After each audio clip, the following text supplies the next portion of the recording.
Okay, let's start with the next concept of calculus, which is integrals. Okay, after the completion of derivative and application of derivative, we move to the next topic, which is integrals. Now, what are integrals? It is a part of calculus only. Okay, now see, suppose you are having derivative of fx, it is equal to gx, means d dx of fx equal to gx.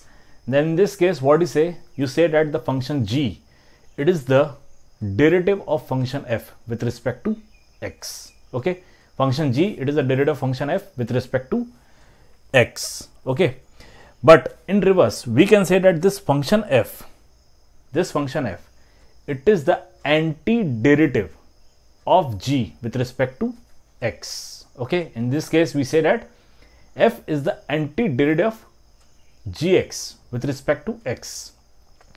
So gx derivative of fx denoted by this, and fx, it is antiderivative of gx, so it should be denoted by some notations or sub symbols, and the symbol is this. This is integral gx dx is equal to fx. Okay, this sign integral will always come with this dx. X is the variable. Suppose the variable is something else, say theta, then you will get integral and you will get d theta. Suppose the variable is t, then you get integral and t.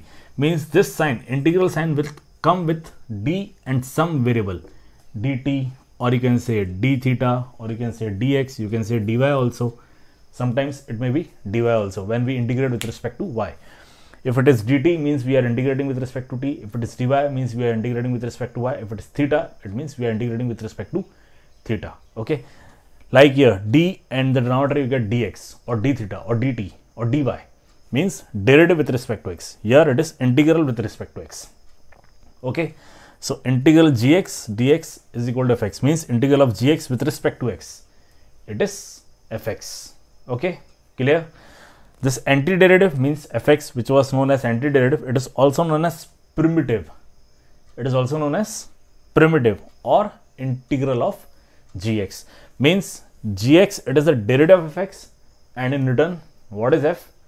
It is known as antiderivative or primitive or integral of gx with respect to x. Okay, the symbol integral gx dx equal to fx, read it as integral of gx is equal to fx. Gx, it is known as integrand. Okay, gx is known as integrand. The process of finding this integrals is known as integration. Okay, clear?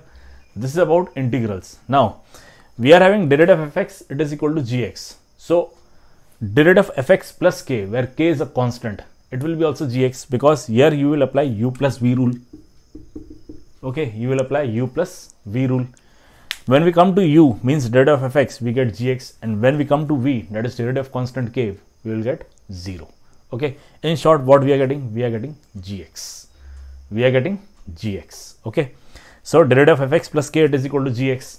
Now derivative of fx, it was gx. So in return, integral of gx, it was fx. So here also derivative of fx plus k, it is gx.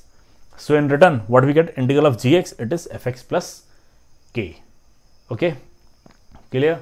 So in integrals, when you solve the integrals, okay, it is always essential, necessary, or customary, you can say, that you have to write the constant plus k in the answer. Okay, please note this point with respect to your board examinations. Okay, whenever you solve the problem of integrals, you have to write plus k or plus c. Okay, in the name of constant, you can take plus k or you can take plus c. Plus k या plus c लिखना बहुत जरूरी है, ठीक है, answer में, else you will lose your marks. Okay, so it is essential, necessary, or customary to write k in the answer. Okay, now this k is a constant, and constant can have any value. Because of this only, these integrals are known as indefinite integrals. These integrals are known as indefinite integrals. Okay, you are having two concepts. One is indefinite integrals, and you are having definite integrals also, which we will study in this chapter only. Okay, clear? So these are indefinite integrals. In case of definite integrals, you are having limits here. Okay, no doubt you have seen these definite integrals in the derivations of physics, or might be in thermodynamics part of chemistry in 11th standard. Okay, so we will come in this chapter, but for now these are known as indefinite integrals. Okay, clear? Now what's your part to do now? Your part is you see what are the formulas of integrals. Okay, and how you can see the formulas. See what is the derivative, and from that you will get the formula of integrals. Example, derivative of sin x with respect to x is cos x. See, derivative of sin x with respect to x is cos x. Okay, so the formula will be integral of cos x with respect to x. It will be sin x plus constant. Constant you can take c, you can take k. It's up to you. Okay, take it k.